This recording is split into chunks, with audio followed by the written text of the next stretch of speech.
So how you doing? Today we are going to have a little fun. First I want to give you an update though. The pull-in sitting right here. That's it. 245A. Last time I tried to start it, it was running with it like it had an air leak.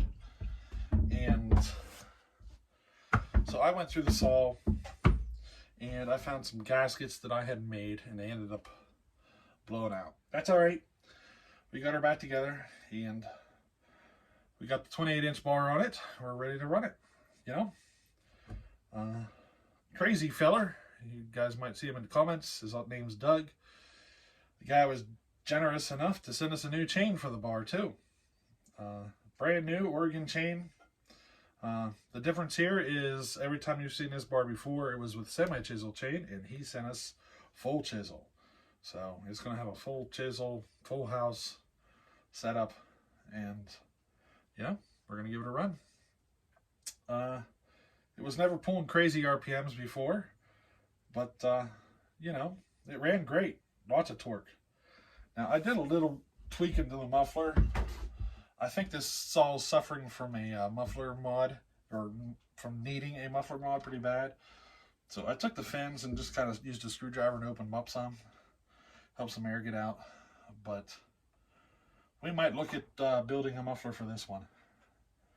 We'll see. We'll see how this runs down with that opened up. One thing I've noticed with ported saws is they move a lot more air, not just a little, like a lot. So you really gotta think about your mufflers, you know. Where stock saws, you know, stock mufflers usually do perform pretty good. Maybe open them up a tiny bit, but don't get crazy, you know. But when you get ported, you really gotta think about the mufflers. But moving on, we're gonna get into having some fun. Alrighty, let me show you what I'm going to do here.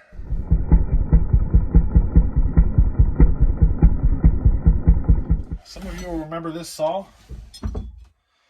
I nicknamed it Woody because it has a homemade wooden oil cap. This is a Homelite Super XL Auto that I've done some porting work to. I'm not done with it. I'm going to go in and do more work to it. I just basically did the transfer work, deleted the base gasket, and put a different piston in it. I haven't made any squish adjustments yet, and that's going to be next. But before we get into that, I thought, hey, let's have some fun with it, you know? So, I'm going to take this saw, and I'm going to run this bar. Because, you know, why not? Should be fun, right? A bow bar on a Super XL Auto that's had some port work done. That should be fun to see. Now the chain I have for that bar is not exactly in good shape. In fact, it's so rough, I don't know if we'll ever get it to perform to its full potential. But, you know, it'll cut wood, just not great. It's got a lot of rust on it. The corner's been whacked pretty bad. So I'll do the best I can with it, but I don't expect it to perform like a new chain, you know? So we'll see. We'll see how it does. But what do you say we get this bow bar on here? Now, one of the things you got to do with a bow bar is this section of your clutch cover needs to be chopped out. See, somebody chopped this one out and didn't do the greatest job, but it works. This is off an XL12, the one that this bar came on. So I'm going to use this clutch cover instead of hacking on this one. You know, that's all I'm going to do. Just because I want to run the bow bar. Got a tree down here at the neighbor's that's laying on the ground. And I figured, you know, this is a perfect opportunity for a little bow bar action. You know? So what do you say? I think it should be fun.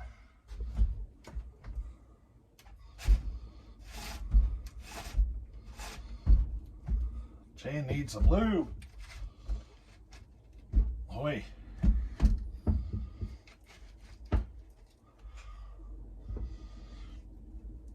This chain has some tight spots on it. Doesn't want to roll.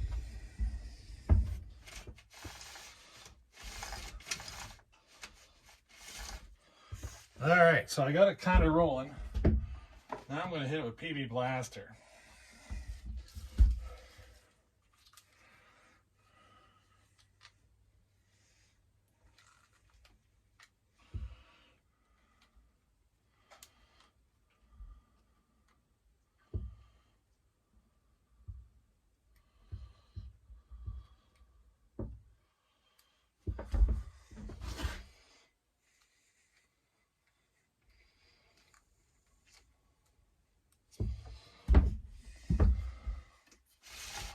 Whew. Boy, does that make a difference.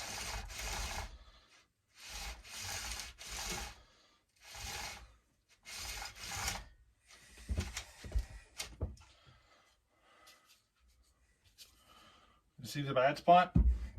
The one that doesn't want to get out. See it sticking up right there? Or something like that. There's like a burr on it. We got sort of a burr here at the drive link. So I'm just going to take, it should be real quick and easy.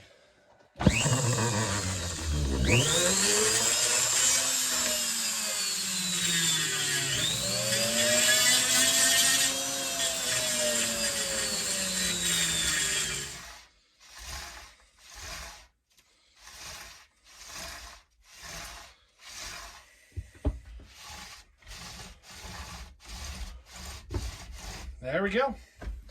All we gotta do now is sharpen it up. I bet you this bar hasn't been in a piece of wood for a long time. Long time.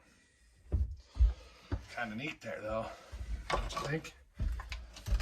Look at that. Oh yeah.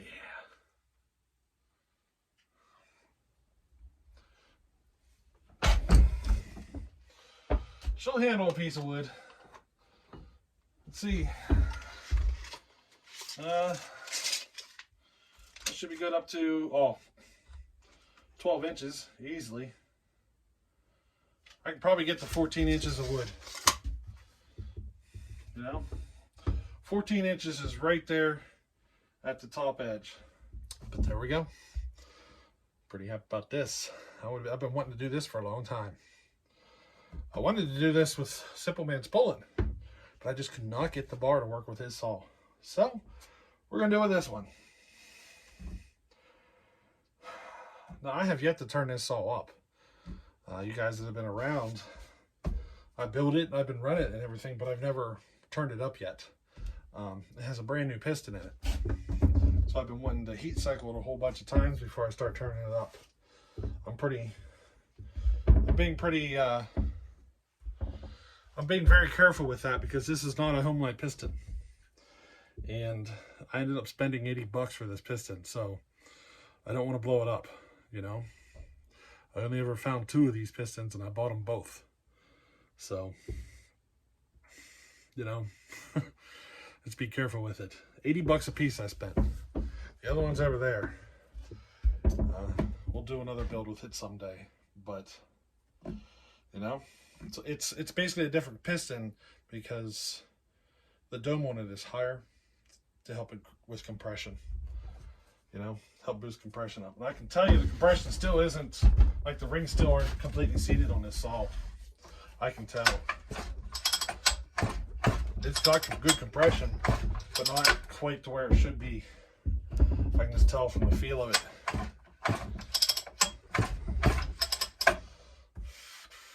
Pretty excited though. I want to see this in wood. It's going to take me a while to sharpen it up though, I think. I got to remove a lot of material. I wonder how I could. It's a little high. You know what I mean? It's a little high for the file. But I'll get it. It's kind of high. You know, it's up here to eyeball height to run the file on it.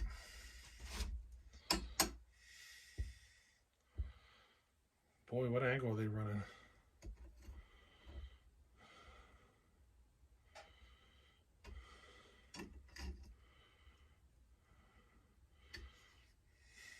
This chain's sharpened at 15 degrees, it looks like. I don't sharpen at 15. I got a gauge on this file setup that I'm using. I use this for a reason. I do it because of consistency. I find that I always get one side further than the other. I always get some of them too deep into the gullet or not deep enough. And with this, every tooth comes out the same. Consistency is what makes it cut faster. You know what I mean? Even an okay sharpening will cut faster if all the teeth are consistent. So that's why I use this. You know? She's going to take a while. I got to remove a good bit of tooth to get past all the... You need to find something to stand on. That's a little high. Well, there is a faster way to get this done. Let me show you. This is how I do it. Because I'll be here for an hour at least sharpening this chain to fix it. But I can get it done faster. And I'm going to use my Dremel. What I'll do is I'll use my Dremel to get the roughness of it. And then I'll come back with the file to just to make sure everything is consistent, you know.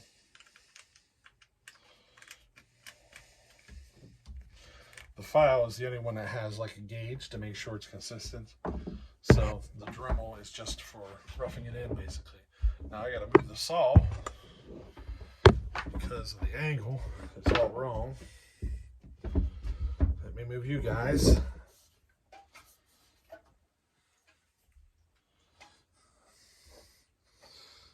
All right, there we go. We got light, we got a Dremel. We're ready to go to town now.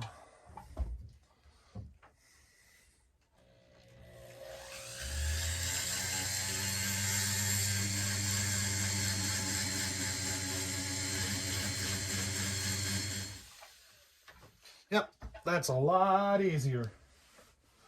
So after I'm done doing that, then I'll come back with the file and make sure my angle's good. Take a couple of strokes to make sure everything is set, you know, just the way I want it.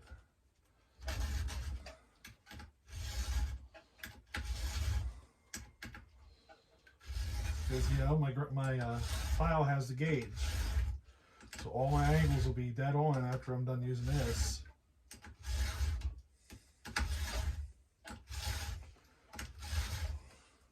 And there we go. Freshly sharpened at 30 degrees. That's how I'm going to do the whole chain. It's a lot less effort, if you know what I mean. Now we got to do the whole chain. Next time you see this saw, we'll be getting ready to put it in the wood, won't we?